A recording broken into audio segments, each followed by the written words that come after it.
Trek করার পরে বিধ্বস্ত কৌশিক, আর আমি ঘোড়ার উপরে গিয়েও আমিও বিধ্বস্ত। বিশাল খারাপ বলছে আরেকজন। আমার কাছের সাথে কেসটা কি হলো, উঠলাম কিন্তু ভালোভাবেই, যখন নামলাম ঘোড়াটা এমন মানে নটোরিয়াস ঘোড়া যে ও খালি পক্ষীরাজ হয়, পক্ষীরাজ। আর পক্ষীরাজ হতে গিয়ে আমাকে টপকে ওর ঘাড়ে রেখে দিয়েছে। এবার আমার ওজন তো ঘাড় সামলাতে পারছে না, আমি তো পড়ে যাচ্ছি, তাই আমাকেও প্রায় 50 to 60% রাস্তায় হেঁটে আসতে হয়েছে, আর সেটাও ম্যাডামের ঘোড়ার সাথে। তাহলে বুঝতে পারছো যে আমার পায়ের উপরে কত প্রেশার ছিল। তাও আমি শর্টকাট মেরে মোটামুটি নিচে এসেছি। বাট যারা বলে Tungnath easy, it's not at all easy. ইয়ামুনোত্রির থেকেও টাফ আমি বলবো। চন্দ্রশিলা ছেড়েই দিলাম, তুঙ্গনাথ ইটসেলফ এতটাই খাড়াই যে আমি আগেও বললাম ঘোড়াদেরও নিঃশ্বাস নেওয়ার জন্য ঘোড়ারা দাঁড়াচ্ছে। মানে আমি কেদারনাথে 3 ঘন্টায় উঠে গেলাম, ঘোড়া একবারও জল খায়নি, এখানে ঘোড়া 3বার জল খেয়েছে। এই হচ্ছে তুঙ্গনাথের ট্রেকিংয়ের গল্প। এখন আমরা যাচ্ছি চামোলির দিকে। ওখান থেকে আমরা কার্তিক স্বামী যাব হেলাং হয়ে, না বদ্রীনাথ যাব, সেটা আমাদের নাগেন্দ্র ভাইয়া যেরকম ডিসাইড করবে সেরকম হবে, কারণ NH7 আমাদের হাতে নেই। এই হচ্ছে ব্যাপার, দেখা যাক কি হয়। বাট তোমরা দেখতে থাকো, দেখা হচ্ছে একটু পরে।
তো বন্ধুরা, আমরা তুঙ্গনাথ থেকে বেরিয়ে এখন চলে এসেছি সাতোপান্থ ইন বলে একটা জায়গায়, যেটা চামরুতে পড়ে। সেখানে আমরা এখন করছি লাঞ্চ। লাঞ্চের মধ্যে আমরা অর্ডার করেছি হচ্ছে মিক্সড ভেজ, এটা হচ্ছে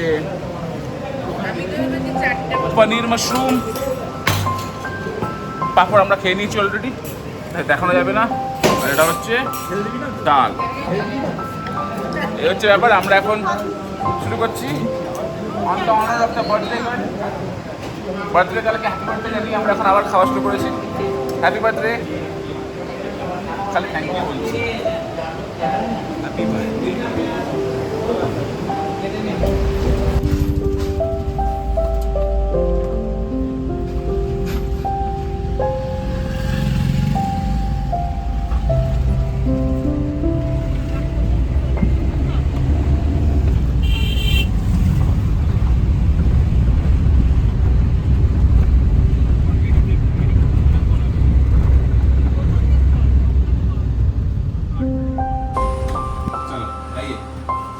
Happy birthday to you.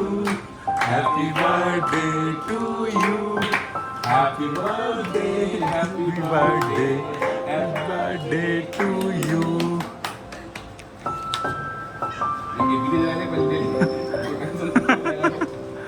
नीचे नीचे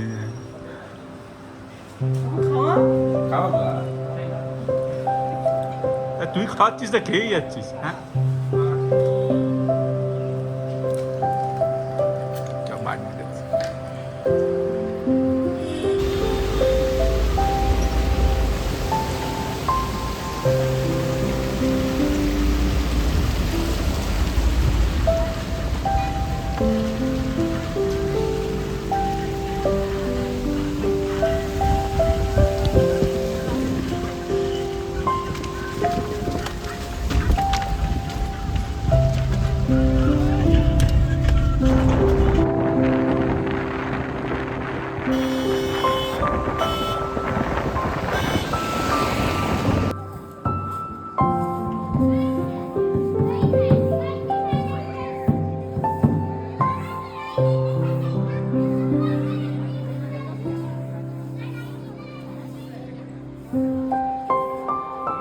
বন্ধুরা আমরা ডিসাইড করে নিয়েছি যে আমরা আজকে যাব হচ্ছে বদ্রীনাথ। আর আমি এই জামাটা পরেছি কারণ আমার জামাটা ভিজে গেছে, আর জামাটা ভিজে যাওয়াতে আমাকে এই জামাটা পরতে হচ্ছে। খেতে বসেছি এখানে, চাটা খুব দরকার একটা জার্নিতে। সকাল থেকে আমরা ঘুরছি, সকাল 5টা থেকে ঘুরছি তুঙ্গনাথ ট্রেক, তারপর এখানে আসা। শরীরকে একটু হাইড্রেটেড রাখতে হবে, সে কারণে চা। ঘড়ির কাটা এখন বাজে 6টা। আশা করছি 1 থেকে 1.5 ঘন্টার মধ্যে বদ্রীনাথ ঢুকে যাব। তাহলে দেখা হচ্ছে বদ্রীনাথের পথে, বদ্রীনাথ পৌঁছে। ততক্ষণ আমি খাবো চা আর তোমরা দেখতে থাকো।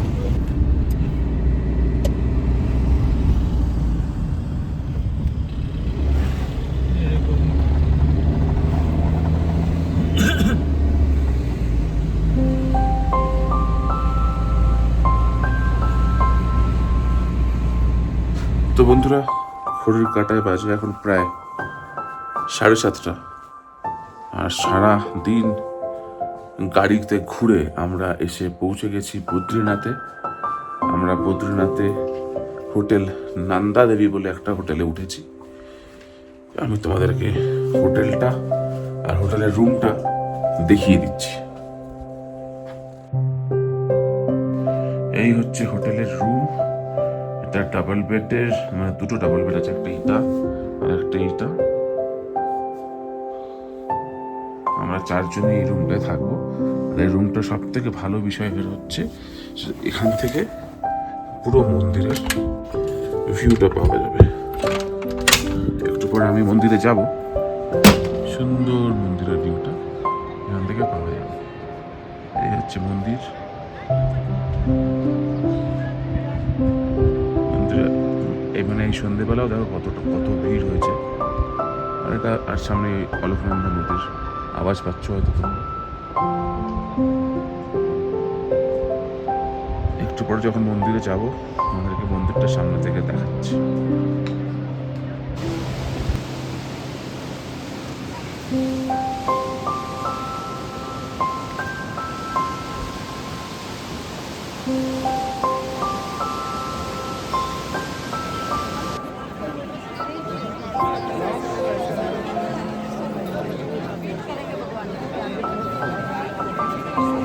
গুড মর্নিং বন্ধুরা, আমরা এখন আমাদের হোটেল থেকে সরাসরি দেখতে পাচ্ছি নীলকণ্ঠ পর্বত, আর তার উপরে পড়েছে সকালের সূর্যের সোনালি আলো।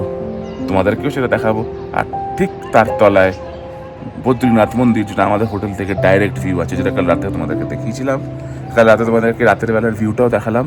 এখন জাস্ট ক্যামেরাটা ফ্লিপ করার অপেক্ষা, আর তোমরা সুন্দর সিনিক বিউটিটা দেখতে পাবে নীলকণ্ঠ পর্বতের সাথে আমাদের বদ্রীনাথের মন্দির।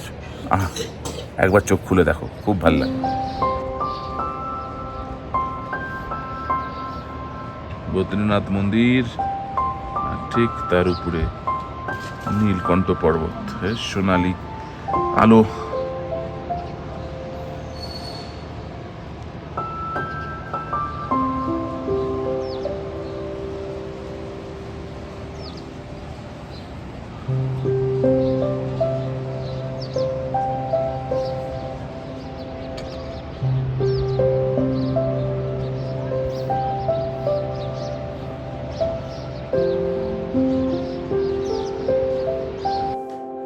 তো বন্ধুরা, কেমন লাগছে বদ্রীনাথের মন্দির রাতের বেলা, সকালবেলা কেমন লাগছে?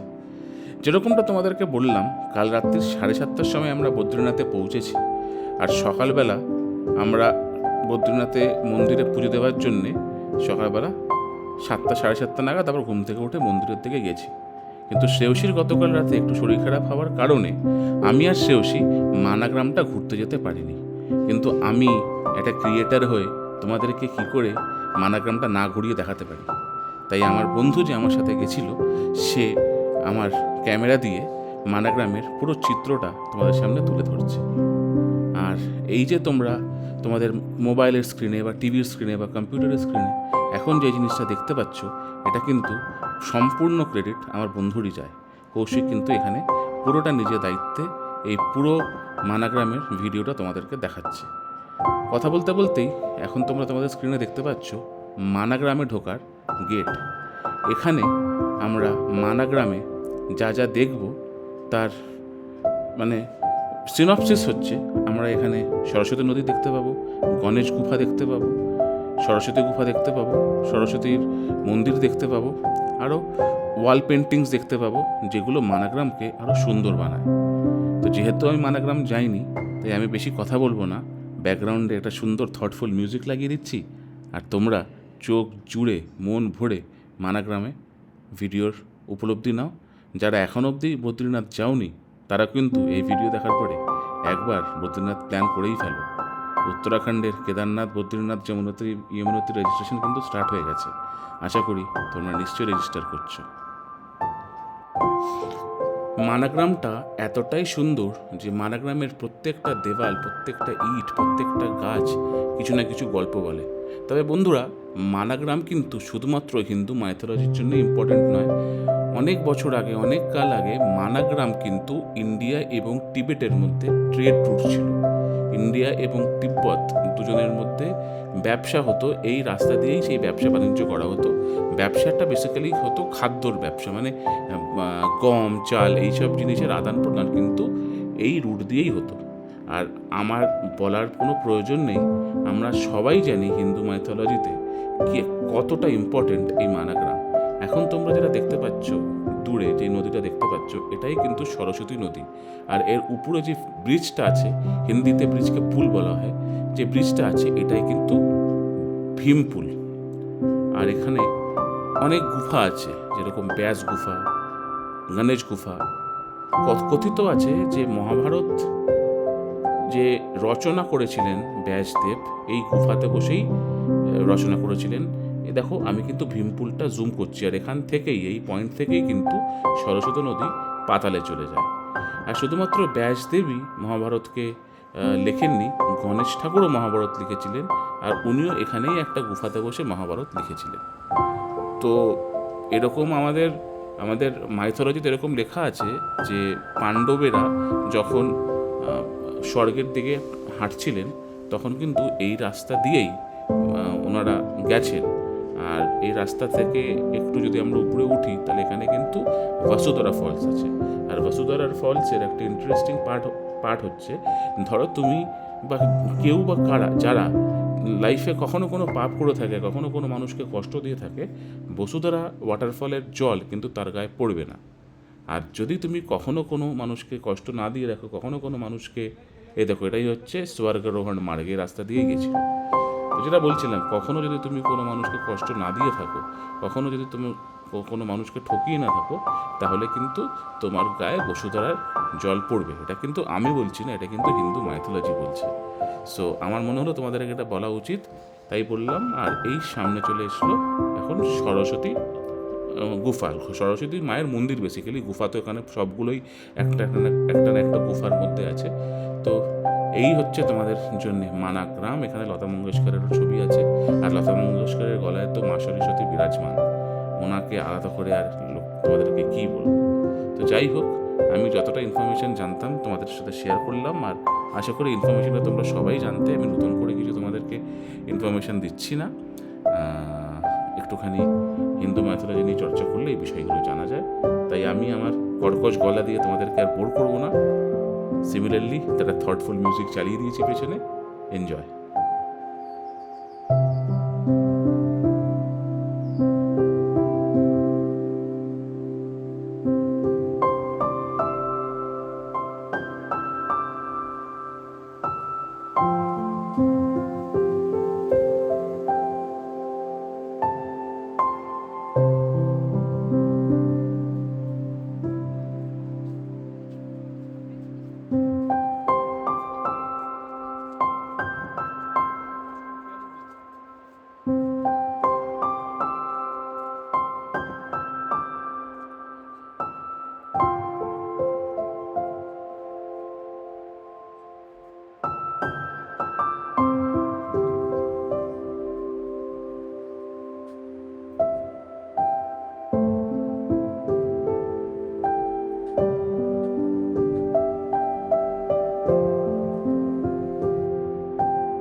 তো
বন্ধুরা, ঘড়ির কাঁটা এখন বাজে এক্স্যাক্টলি 7টা। ম্যাডামের কালকে একটু শরীর খারাপ হয়েছিল বলে সকালে ওঠা হয়নি। আমার আরেকটা যে বন্ধু ছিল সে সকালবেলা গিয়ে নারায়ণের পুজো করে এসছে। আমি এখন যাচ্ছি মন্দিরে গিয়ে দেখি কত লাইন আছে। তোমাদেরকেও মন্দিরটা সকালবেলার ভিউটাও দেখাচ্ছি। যতটা দূর ক্যামেরা করা পসিবল হবে অতটা দূর ক্যামেরা করব, আর তোমাদেরকে সকালবেলার ভিউটাও দেখাবো। তবে তোমরা হতাশ হইও না, মানা ভিডিও তোমরা দেখতে পাবে আর সব ইনফরমেশনও পেয়ে যাবে। বাট আনটিল দেন, বদ্রীনাথের মোস্ট প্রায়োরিটি, বদ্রীনাথ লোকে আসেই বদ্রীনারায়ণকে দেখতে, তাকে পুজো করতে। এখন আমরা সেটা করতে যাচ্ছি।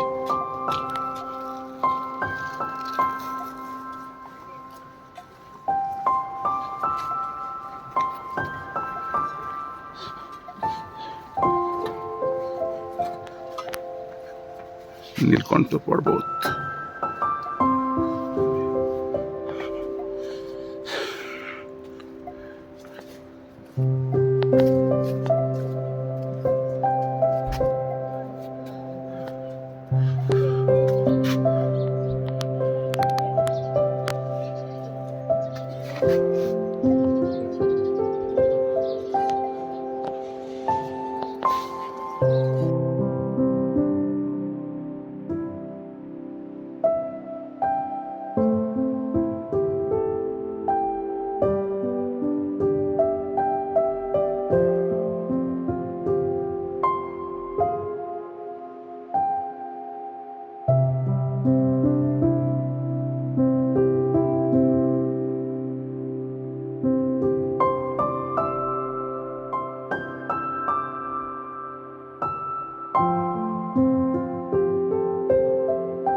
তো বন্ধুরা, বদ্রী বিশাল দর্শন হয়ে গেছে ভালোভাবেই। পেছনে মন্দিরে সেরকম ভিড় নেই, কিন্তু যা আছে সেটা ম্যানেজেবল। যত লেট করে আসবো অত ভিড় বাড়বে। মাথায় তিলক করে কেমন লাগছে আমাদের জানিও কমেন্টে। এখন আমরা মন্দির থেকে বেরিয়ে যাব, কারণ আমাদের আরেকটা যারা বন্ধুরা আছে তারা গেছে মানা ভিলেজে। আমরা যাইনি সেখানে, কিন্তু তোমরা মানার ভিডিও পাবে, কারণ আমি ভিডিও করছি। আর এখানে এখন আমরা এখান থেকে বেরিয়ে যাবো, গিয়ে একটা ডেস্টিনেশন পয়েন্ট আছে, সেখানে আমি আমার বন্ধুর জন্য ওয়েট করবো। তারপরে আমাদের আজকে নেক্সট কি প্ল্যান সেগুলো তোমাদেরকে বলবো, ঠিক আছে? শেষবারের মতো একবার তোমাদেরকে দেখিয়ে দিই বদ্রী বিশালের মন্দিরটা। তো বন্ধুরা, বদ্রীনাথ মন্দির দর্শন করার পরে, মানাগ্রাম দর্শন করার পরে এখন একটু পেটকে ভোগ চড়াতে হবে। তাই পেটকে ভোগ চড়ানোর জন্য আমরা অর্ডার করে দিয়েছি ছোলে ভটুরে। আর আমার বউ, যে কালকে একটু অসুস্থ ছিল, আজকে খাচ্ছে মাক্কে দি রুটি সরসোদার শাক। এটা হচ্ছে ওর পোস্ট বার্থডে ট্রিট। কালকে রাত্রিবেলা ও শুধু দোসা খেয়েছে জন্মদিনের দিন। আর আমরা এখন ব্রেকফাস্ট করে বেরোবো। কোথায় যাবো না যাবো আমরা বেরোতে বলছি, দেখা হচ্ছে একটু পরে। আমি আর আমরা চারজনই আজকে সকালে বদ্রীনাথে পুজো দিলাম। পুজো খুব ভালোভাবে হয়ে গেল। আর তারপরে আমরা আপাতত একটা রেস্টুরেন্টে খেতে এসেছি। আজকে সকালে আমাদের মানাগ্রাম ভিজিট করার কথা ছিল, কিন্তু কিছু শারীরিক অসুস্থতার জন্য আমি আর রাজশ্রী যেতে পারিনি। তো সেখানে কৌশিকদা আর কঙ্কনা গেছে। ওরা একটু মানাগ্রাম সম্পর্কে শর্টে বলবে, আর তোমরা তো ভিডিও দেখতেই পাচ্ছ। 7টা নাগাদ আমরা মানাগ্রামে ভিজিট করি। ওখানে মেইন 4টে জায়গা আমরা ভিজিট করি। একটা গণেশ গুহা, একটা বেশ গুহা, একটা ভীমকুল, আর সরস্বতী নদী, আর স্বর্গরোহিণী, যেখান থেকে নাকি পাণ্ডবরা বসুধারা ফলসের দিকে এগিয়ে যায়। তো এই 5টা জায়গায় মেইনলি ভিজিট করেছি ওখানে। তো ওখানে খুব ভালো। তো ভিডিওগুলো আসবে দেখো। মানাগ্রাম ঘুরতে গেছিলাম। মানাগ্রামের মধ্যে আমার সব থেকে তো বেস্ট লেগেছে সরস্বতী নদীটা আর গণেশ গুহা, এই দুটো আমার বেস্ট লেগেছে। আর পুরো গ্রামটাই খুবই সুন্দর, চারিদিকে সিনারি খুবই ভালো। তো আমরা পরবর্তী আমাদের মোটামুটি এক্সপ্লোরিং বদ্রীনাথ শেষ এখানেই। আমরা পরে কোথায় যাচ্ছি তোমরা অন দ্য ওয়ে জানতে পারবে। গুড আফটারনুন বন্ধুরা, আমরা মানা এবং বদ্রীনাথ কভার করে আজকে ডিসাইড করেছি যে আমরা কল্পেশ্বরে যাব। তাই ব্রেকফাস্ট করার কিছুক্ষণ পরেই আমাদের গাড়ি আমরা ছুটিয়ে দিয়েছি কল্পেশ্বরের উদ্দেশ্যে। কল্পেশ্বর যেতে হলে আমাদেরকে বদ্রীনাথ থেকে যোশীমঠ হয়ে একটা মোড় আছে, যেটাকে হেলাং মোড় বলা হয়। হেলাং মোড় থেকে ঢুকতে হবে টুয়ার্ডস দ্য রাইট হ্যান্ড। আর রাস্তাটা 20 কিলোমিটার অফ রোডিং। তো আমি চেষ্টা করবো তোমাদেরকে সব কিছুই দেখানো। আর তারপরে প্রায় 50খানা মতন সিঁড়ি আছে। ওই 50টা সিঁড়ি উঠে কল্পেশ্বরের মন্দিরে আসতে হয়। তো চলো তাহলে সময় নষ্ট না করে, আমাদের গাড়িও রেডি, আমিও বেরোই, গাড়িতে উঠি আর সোজা তোমাদেরকে নিয়ে যাই কল্পেশ্বর। উত্তরাখণ্ডের উড়গাম ভ্যালির প্রায় 7,217 ফিট উচ্চতায় উপস্থিত এই পঞ্চকেদারের এক কেদার কল্পেশ্বর কিন্তু সারা বছরই যাওয়া যায়। তবে বিষয়টা কিন্তু আগে এরকম ছিল না। বেশ কয়েক বছর আগে বদ্রীনাথ ঋষিকেশ রোড থেকে প্রায় 17 কিলোমিটারের ট্রেক ছিল, যেটা পায়ে হেঁটে করতে হতো। কিন্তু আমাদের লাক ভালো যে আমাদের শুধু 300 মিটারের ট্রেক করতে হয়েছিল। আর সেটাকেও ঠিক ট্রেক বলা যায় না, একটা ব্রিজ আছে আর গোটা 50টা সিঁড়ি আছে। এখন তোমরা যে রুটটা দেখতে পাচ্ছ, এইটা হচ্ছে সেই হেলাং থেকে রাইট টার্নটা, যেটা একটু অফ রোডিং। তবে এখানে গাড়ি করে যেতে একটু বেগ পেতে হবে, কারণ রাস্তাটা খুবই খারাপ। কিন্তু এটা ভাবো, যখন 17 কিলোমিটারে ট্রেক করে যেতে হতো, তখন কিন্তু কষ্টটা আরও অনেক বেশিই হতো। মানে পঞ্চকেদারের একটা কেদার এখন সারা বছরই মানুষে অ্যাক্সেস করতে পারে, জাস্ট বিকজ এখন কিন্তু দেবগ্রাম অবধি রাস্তা করে দেওয়া হয়েছে। আগে কিন্তু দেবগ্রাম অবধি রাস্তা করে দেওয়া ছিল না। সামনে যে ওয়াটারফলটা দেখতে পাচ্ছ আর যে ব্রিজটা দেখতে পাচ্ছ, এই ব্রিজ থেকে আমাদেরকে হেঁটে যেতে হবে। আর একটু দূরেই মন্দিরটা, তবে ব্রিজ থেকে মন্দির মাত্র 300 মিটার। 300 মিটার হাঁটা যেতেই পারে। তো চলো তাহলে, আমরা এসে গেছি। তোমাদেরকে এবার রাস্তাটা ভালোভাবে ঘুরিয়ে দেখাই যে কতটা এক্স্যাক্টলি दादा रास्ता बिल्कुल सही था। अरे वो तो स्टार्टिंग में वो बड़ा था गड्ढा दिख गया बीच में। তো বন্ধুরা, আমরা বদ্রীনাথ থেকে বেরিয়ে এসে গেছি পঞ্চকেদারের আরেকটা কেদার, শ্রী কল্পেশ্বর মহারাজকে দেখতে, কল্পেশ্বর মহাদেবকে দেখতে। আমরা এখন যেখানে আছি সেখান থেকে 300 মিটার এগোলেই কল্পেশ্বর মহাদেবের মন্দির। আর এটা হচ্ছে কল্পেশ্বর ওয়াটারফলস, উত্তরাখণ্ডের one of the highest waterfall. আর এই যে ব্রিজটা দেখছো, এই ব্রিজটা আমাদেরকে পায়ে হেঁটে ক্রস করতে হবে, কারণ এই ব্রিজের আগে অবধি গাড়ি যায়। চলো তাহলে আমরা ব্রিজের উপরে উঠি আর তারপরে তাদেরকে মন্দিরটায় নিয়ে যাই।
তো বন্ধুরা, আমরা এখন কল্পেশ্বরের মন্দিরের ভেতরে আছি। গর্ভগৃহতে ফটোগ্রাফি করতে পারবো না, তাই গর্ভগৃহের বাইরেই ফটোগ্রাফি করছি। আর আমার চারিপাশে তোমরা ঠাকুরের মূর্তি দেখতে পাবে। আর ঠিক পেছনেই আমার যেখানে ত্রিশূলটা আছে তার পাশে যে দরজাটা দেখতে পাচ্ছ ওটাই গর্ভগৃহ। ওখানে ফটো তোলা বারণ।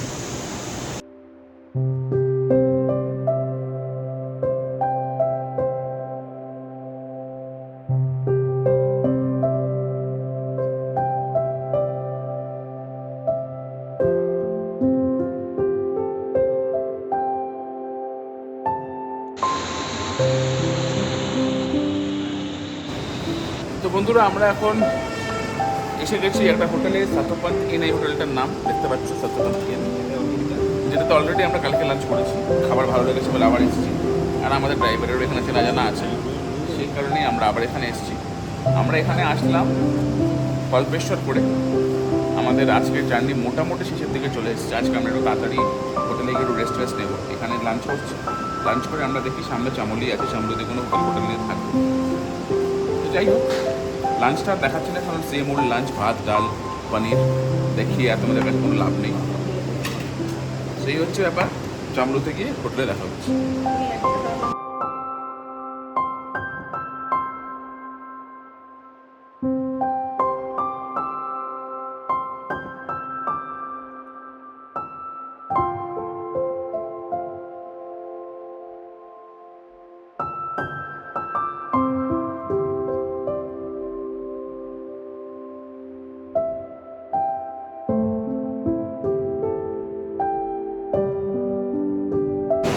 তো বন্ধুরা, আমরা এসে গেছি এখন কর্ণপ্রয়াগে। আমার পেছনে দেখতে পাচ্ছ কর্ণপ্রয়াগের নদী। আর আমরা এখন আছি হোটেল প্রয়াগরাজে। আমি তোমাদেরকে হোটেলের লুকটা আর রুমের ব্যাপার স্যাপারগুলো দেখিয়ে দিচ্ছি। আমাদের আজকে নাইটে আমরা এখানেই হল্ট করব। আমরা আজকে বদ্রীনাথ থেকে বেরিয়ে কল্পেশ্বর হয়ে কর্ণপ্রয়াগে এসেছি। আমাদের কালকে প্ল্যানিং হচ্ছে কার্তিক স্বামী ট্রেক করে যাওয়া বা কনেকচৌড়ি যাওয়া, মানে যদি যাই তাহলে কার্তিক স্বামী ট্রেক করে যাব, এটাই প্ল্যান। বাট আলটিমেটলি কী হবে সেটা তোমাদেরকে কালকেই জানাচ্ছি। আনটিল দেন তোমরা রুমটা দেখো আর হোটেলটা দেখো, আর রাত্রে আমরা কী খাওয়া দাওয়া করবো সেটাও তোমাদেরকে দেখাচ্ছি। দেখতে থাকো, সঙ্গে থাকো।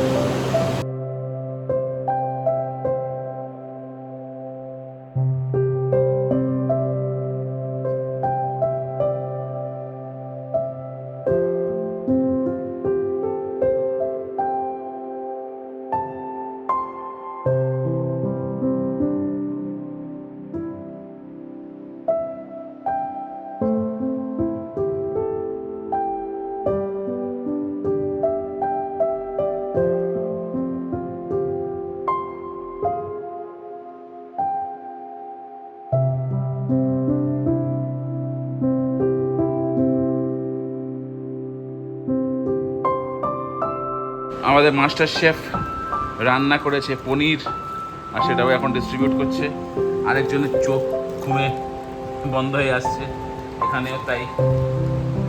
আমরা কর্ণপ্রয়াগে ডিনার করছি, রুটি আর রাজমা উইথ পনির, বাটার রাজমা। কেমন লাগছে রাজমা পনির, পনির রাজমা রুটি খেতে? ভালো। তো আজকে আমরা আমাদের নাইট হল্ট করছি কর্ণপ্রয়াগের একটা হোটেলে, হোটেল প্রয়াগরাজে। তো আমরা সবাই এক্সট্রিমলি টায়ার্ড। আমরা ডিনার করার পরে এখন শুয়ে পড়বো খুব তাড়াতাড়ি। আরেকজনও টায়ার্ড, দাঁত খোঁচাচ্ছে। কালকে সকাল সকাল আমরা বেরোবো কার্তিক স্বামীর উদ্দেশ্যে, কনক চৌরি চলে যাবো। তো কালকে সকালে দেখা হচ্ছে।